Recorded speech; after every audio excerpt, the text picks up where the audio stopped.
Hey, shalom, shalom. Shalom, shalom, Akims. First and foremost, giving all praises into Yahweh, Ba'ashem Yahushua, Ba'ashem HaKadosh.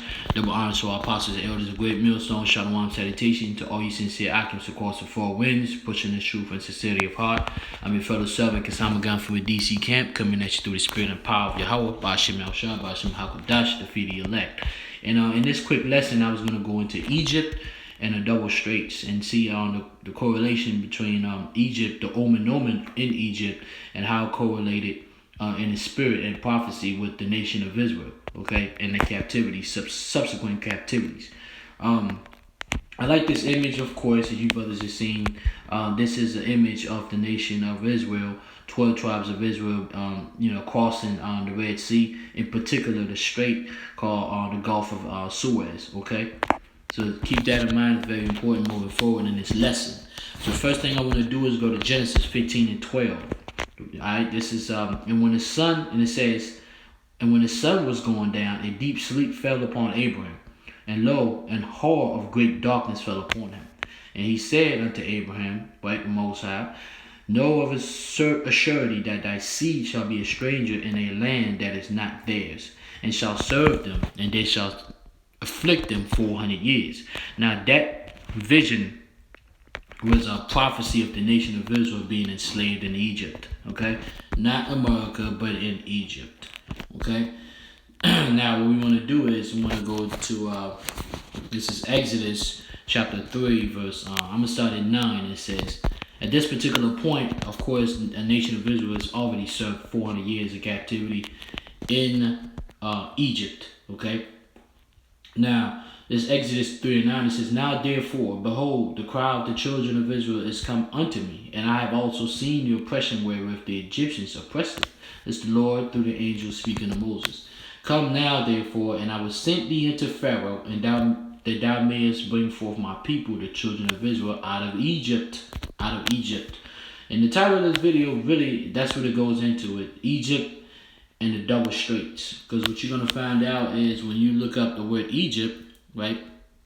Look up the word Egypt, and in the Hebrew, it's Matazarium, okay? Matazarium, meaning land. Well, right here they have land of the Copts. That's where you get the whole Coptic Christians, which are the Christians located in Egypt. But what I want to focus on is the word right here, Egyptians, meaning double straits. Because when you go into the Greek, right, when you go to Matthew's, the second chapter, when the Lord through the angel came to Joseph and told Joseph and Mary that told Joseph to take Mary and the infant, which was Yahushua, to go to Egypt. You look up that word in Egypt right there, it's Egyptos, and it says double land of double straits. So what I did was look up what a strait is. Now, when you look up what a strait is, it says a strait is a naturally formed and narrow, typically navigable waterway that connects two larger bodies of water. Most commonly, it is a channel of water that lies between two lands, as you see right here, masses. Some straits are navigable, for example, because they are too shallow, or because of an unnavigable reef or archipelago. Terminology, the terms channel, pass, or passage, okay? When you go down, it says many straits are economically important. Straits can be important shipping routes, and wars have been fought for control of them, okay? Numerous artificial channels called canals have been constructed to connect two bodies of water over land, such as the Suez Canal, okay? Which is very important about, the Suez Canal, which that's actually the canal or strait in which the nation of Israel, pretty much went through, right? If you're talking about the Red Sea, it was actually through the Gulf of Suez, okay? Which is still part of the Red Sea. It's a strait. Alright, so now when you know that and you look at the map, let's see if it comes up, right? You look at the map right here of ancient Egypt, what you see, I don't know if I can blow it up a little bit, what you see right here, you have one strait called, we have the Nile River, right? That's that greenish blue line on the left. And then you have the other strait, which is by Sinai, which is right here, the Gulf of Suez, okay? So now that's the reason why Egypt is called, of course, the land of double straits, because you have a strait right here, the green with the blue line, which you got the Nile River, and you got the strait on the other side. Okay, that's where you get the Gulf of Suez. So it's called a land of double straits or two straits. Right, and we already know what a strait is. It's a river that links two body masses of body of water, meaning what the Nile is linked to the Mediterranean Sea, and of course the Gulf of Suez is linked to the Red Sea. Okay, but now that's the physical aspect of it. Now that we know that's Egypt, that's the physical aspect of it. But what is the spiritual aspect of it, of the double strait? How does that relate to the nation of Israel? First, this is John 4:24. It says, "The Most High, or the power, is a spirit, and they that worship him must worship him in spirit and in truth." Now, we live in the times where everything is being revealed to us through the spirit and power of Yahweh B'Shem Yahushua. So now, when you look at the word strait, you no longer think about the strait in the land. Remember, it's a land of double strait. Okay? Now, this is the word strait. It means narrow, strict, right? From Old French, straight, tight, close-fitting, right? Now, what you want to do is you go down and it says past participle of stringere. It says bind or draw tight. What is the word bind? When you bind something, what does that mean? That means you have something in control or under what? Slavery. Okay? That's what the word bind goes back to. So a strait is also what? It's a restraint. A strait can be also a restraint in the spirit. It's a bind, and that's where you go back to what? The slavery. When it says draw tight, when you draw water, that's a sign of what? Of slavery. Now, so when you have the word double strait, right? Double strait, which that's what Egypt is, double strait. Now in the spirit, what would that mean? Double bind or double slavery. Now, when you think in the spirit, and okay, Egypt, double strait, it really in the spirit means double slavery. You know that the nation of Israel did not go into slavery into Egypt, the land of Egypt, twice.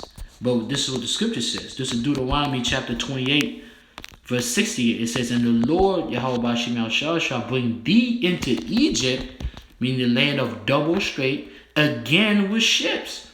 That's where you get that double strait. The word again means what? The word again means double. That's what it means. Again, if you were to put a number on again, it would be double. It says Deuteronomy 28:68, "And the Lord shall bring thee into Egypt," right? Again with ships. But we know in history, the land of Egypt did not receive the Israelites back again. Right? It says, "By the way whereof I spake unto thee, thou shalt see it no more again. And there ye shall be sold unto your enemies for bondmen and bondwomen, and no man shall buy you." All right? Or another word for buy or save you. So now when when you look at Deuteronomy 28 and we establish that the double Egypt, meaning double strait, it really means double bind, or being binded twice. We know that the second time it never happened in Egypt. When was the second time that the nation of Israel went into captivity? It happened during what? It happened during the Atlantic slave trade, which I have right here. Because that's when we went into what? We were brought up into, we were captured from the land, the wilderness of Africa, right? And then we were brought up to this place here, right? North America, especially Judah, Benjamin, and Levi, because the northern kingdoms, the northern tribes was already inhabiting South America and some parts of North America, right? As Gadites and Reubenites. So that lets you know right there that Egypt, it was an Omen Nomen. It's something that was always the word, a name, and a word that the Heavenly Father gave to Egypt to always be known spiritually as an Omen Nomen, as a place of double bondage, meaning Egypt we will be slaves under Egypt again, twice. That's why you get Deuteronomy 28:68. That's why Egypt in the Greek is known as It's the land of double strait. That's the reason why, as an Omen Nomen, the land of Egypt is actually located within two straits. Okay, but it's although it's like that physically, in the spirit, it was the Heavenly Father had set it up. It was like a sign already, letting us know that we was gonna be slave twice in Egypt, but that Egypt would not be the same land. Okay, so now this is Jeremiah. I said Jeremiah chapter 31 and 11. It says, "For the Lord has redeemed Jacob and ransomed him from the hand of him that was stronger than him." Redeem means to buy back. Okay, that's why when the Lord said in Deuteronomy in 28 and 68, "No man shall buy you," it means no man, but the man who bought us. When I say us, the nation of Israel, in particular the elect, is that man Yahushua Hamashiach. He bought us with his blood. Alright? It's this man right here who bought us with his blood. So he's coming back, to collect. Okay? So I'm going to finish with this. This is Jeremiah 50 and 34.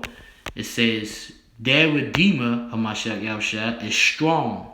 The Lord of hosts is his name. He shall thoroughly plead their cause, that he may give rest to the land and disquiet the inhabitants of Babylon." So what is Babylon? Babylon is the United States of America, the land of confusion, the second Egypt, the second strait. Okay, the first strait in the spirit was the physical land of Egypt. The second strait in the spirit is the land of America.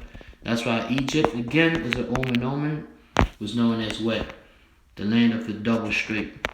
So hopefully brothers was edified, you know what I'm saying, if you can receive it in the spirit.